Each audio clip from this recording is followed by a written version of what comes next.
Pride and Prejudice by Jane Austen, 1813. Chapter 33. More than once did Elizabeth, in her ramble within the park, unexpectedly meet Mr. Darcy. She felt all the perverseness of the mischance that should bring him where no one else was brought, and, to prevent its ever happening again, took care to inform him at first that it was a favourite haunt of hers. How it could occur a second time, therefore, was very odd. Yet it did, and even a third. It seemed like wilful ill-nature, or voluntary penance, for on these occasions it was not merely a few formal inquiries and an awkward pause and then away, but he actually thought it necessary to turn back and walk with her. He never said a great deal, nor did she give herself the trouble of talking or of listening much. But it struck her in the course of their third rencontre that he was asking some odd unconnected questions. About her pleasure in being at Hunsford, her love of solitary walks, and her opinion of Mr. and Mrs. Collins's happiness. And that in speaking of Rosings and her not perfectly understanding the house, he seemed to expect that whenever she came into Kent again she would be staying there too. His words seemed to imply it. Could he have Colonel Fitzwilliam in his thoughts?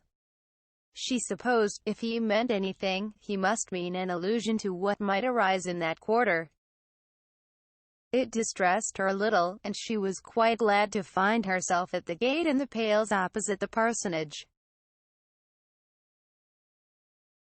She was engaged one day as she walked, in perusing Jane's last letter, and dwelling on some passages which proved that Jane had not written in spirits when, instead of being again surprised by Mr. Darcy, she saw on looking up that Colonel Fitzwilliam was meeting her. Putting away the letter immediately and forcing a smile, she said, "I did not know before that you ever walked this way." "I have been making the tour of the park," he replied, "as I generally do every year, and intend to close it with a call at the parsonage." "Are you going much farther?" "No, I should have turned in a moment." And accordingly she did turn, and they walked towards the parsonage together. "Do you certainly leave Kent on Saturday?" said she. "Yes. If Darcy does not put it off again. But I am at his disposal. He arranges the business just as he pleases. And if not able to please himself in the arrangement, he has at least pleasure in the great power of choice. I do not know anybody who seems more to enjoy the power of doing what he likes than Mr. Darcy. He likes to have his own way very well," replied Colonel Fitzwilliam. "But so we all do.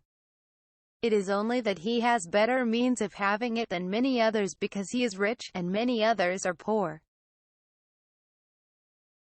I speak feelingly. A younger son, you know, must be an urge to self-denial and dependence. In my opinion, the younger son of an earl can know very little of either. Now seriously, what have you ever known of self-denial and dependence? When have you been prevented by want of money from going wherever you chose, or procuring anything you had a fancy for? These are home questions. And perhaps I cannot say that I have experienced many hardships of that nature. But in matters of greater weight, I may suffer from want of money. Younger sons cannot marry where they like, unless where they like women of fortune, which I think they very often do.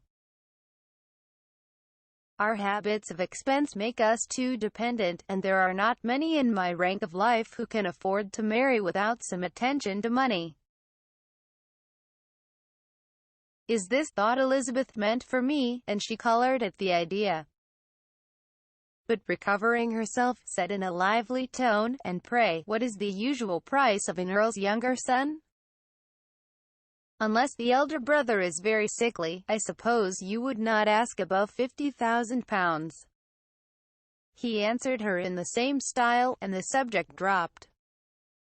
To interrupt his silence, which might make him fancy her affected with what had passed, she soon afterwards said, "I imagine your cousin brought you down with him chiefly for the sake of having someone at his disposal.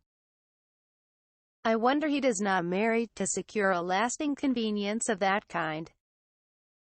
But perhaps his sister does as well for the present, and, as she is under his sole care, he may do what he likes with her."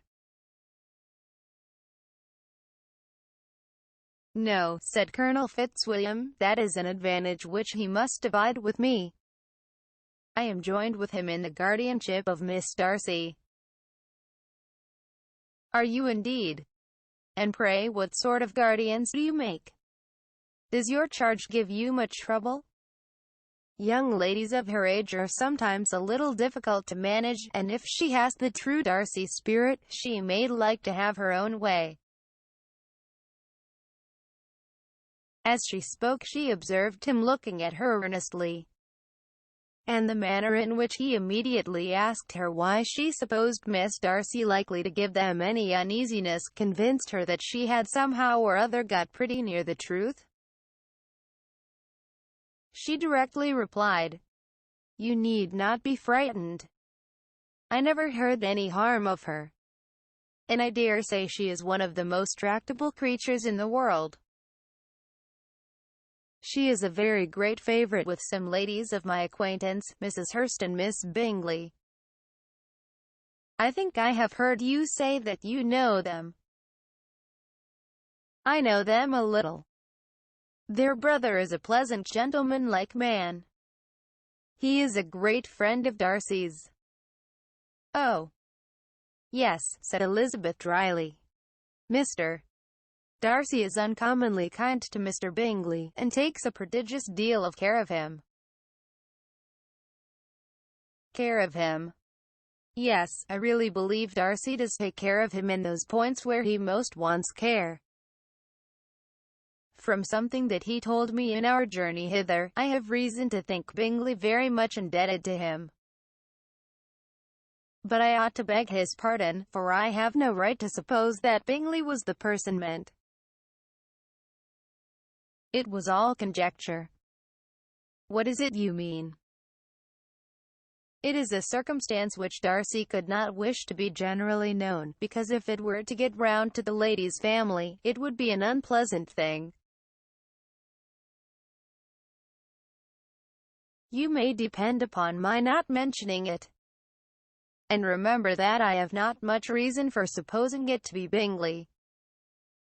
What he told me was merely this: that he congratulated himself on having lately saved a friend from the inconveniences of a most imprudent marriage, but without mentioning names or any other particulars, and I only suspected it to be Bingley from believing him the kind of young man to get into a scrape of that sort, and from knowing them to have been together the whole of last summer."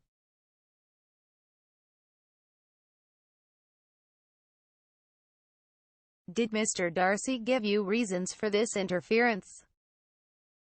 "I understood that there were some very strong objections against the lady." "And what arts did he use to separate them?" "He did not talk to me of his own arts," said Fitzwilliam, smiling. "He only told me what I have now told you."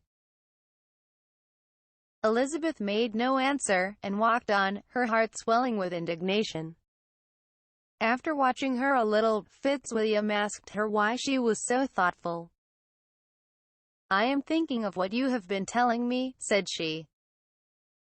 "Your cousin's conduct does not suit my feelings. Why was he to be the judge? You are rather disposed to call his interference officious. I do not see what right Mr. Darcy had to decide on the propriety of his friend's inclination, or why, upon his own judgment alone, he was to determine and direct in what manner his friend was to be happy. But," she continued, recollecting herself, "as we know none of the particulars, it is not fair to condemn him. It is not to be supposed that there was much affection in the case. "That is not an unnatural surmise," said Fitzwilliam, "but it is a lessening of the honor of my cousin's triumph very sadly." This was spoken jestingly, but it appeared to her so just a picture of Mr. Darcy, that she would not trust herself with an answer, and therefore, abruptly changing the conversation, talked on indifferent matters until they reached the parsonage.